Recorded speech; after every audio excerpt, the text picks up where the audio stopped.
on va regarder quelques questions dans Moodle, des questions de types différents pour que vous sachiez ce qui existe. On ne rentrera pas dans le détail de comment les fabriquer, ensuite vous pourrez regarder les tutoriels dédiés à chacun des types de ces questions.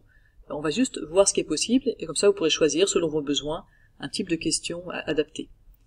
Alors, ici on a un type de question appariement et vous voyez que on a des icônes différentes pour chaque type de question. Là c'est l'icône qui correspond aux questions de type appariement.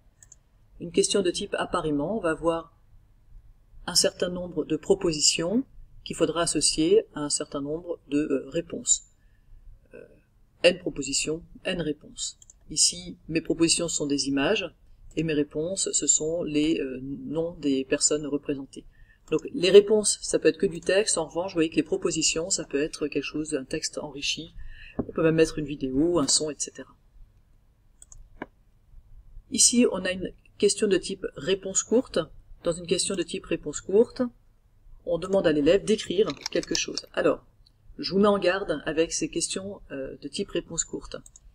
Si l'élève met un espace, eh bien c'est plus la même réponse que celle que vous aviez entrée. Si vous avez entré Vienne avec un V majuscule et sans espace, eh bien ça c'est une réponse différente. Ou Vienne sans majuscule, c'est une réponse différente. Alors vous pouvez paramétrer que on soit pas sensible à la casse, mais voilà, si l'élève met Vienne avec un seul N, ce n'est pas une bonne réponse.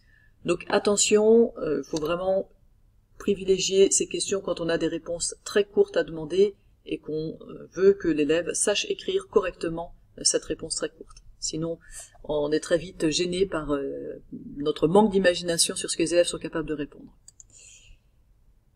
Ici, questions à choix multiples. Les questions à choix multiples, vous les connaissez, et il y en a de deux sortes. Quand vous avez des ronds, ça veut dire qu'on attend de l'élève une seule réponse, et quand vous avez des carrés, ça veut dire que l'élève peut sélectionner plusieurs réponses.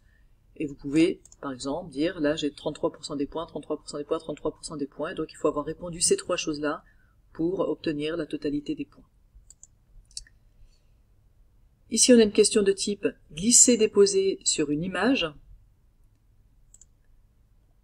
Alors pour ce type de question, avoir une image de fond, des cadres pré-déposés sur l'image, et on va devoir glisser dans ces cadres les étiquettes qui vont bien. On a aussi le glisser-déposer sur le texte, c'est presque pareil. Simplement, on va avoir un texte et avec des trous, et il faudra déposer dans les cadres les bonnes étiquettes. Et vous voyez qu'on peut faire plus d'étiquettes que de manquants.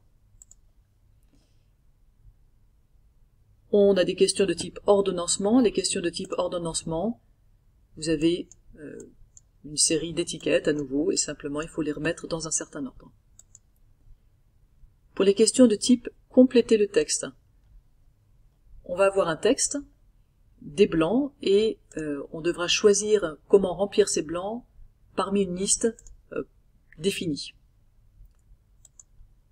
Et enfin, les questions closes. Alors les questions closes, ce sont à la fois les plus compliquées et les plus riches, parce qu'elles permettent d'avoir dans une seule question plusieurs zones de réponse. Alors ça, on en a vu d'autres qui permettent ça, mais plusieurs zones de réponse avec des types différents. Donc ici, par exemple, j'ai un QCM, et là, une question à réponse courte. Et je pourrais avoir en plus une réponse de type numérique, je pourrais remettre un QCM, etc. Alors les questions closes, elles sont très recommandées quand vous avez une question qui n'a pas de sens si elle est dépiotée en plusieurs morceaux. Vous avez envie que le tout reste toujours ensemble. Si par contre, comme ici, vous avez deux questions qui sont très différentes, alors la recommandation, c'est de créer deux questions différentes. Ça vous offrira plus de souplesse quand vous créerez vos tests, puisque vous pourrez mettre dans un test uniquement la première question, ou les deux questions, ou uniquement la deuxième, etc.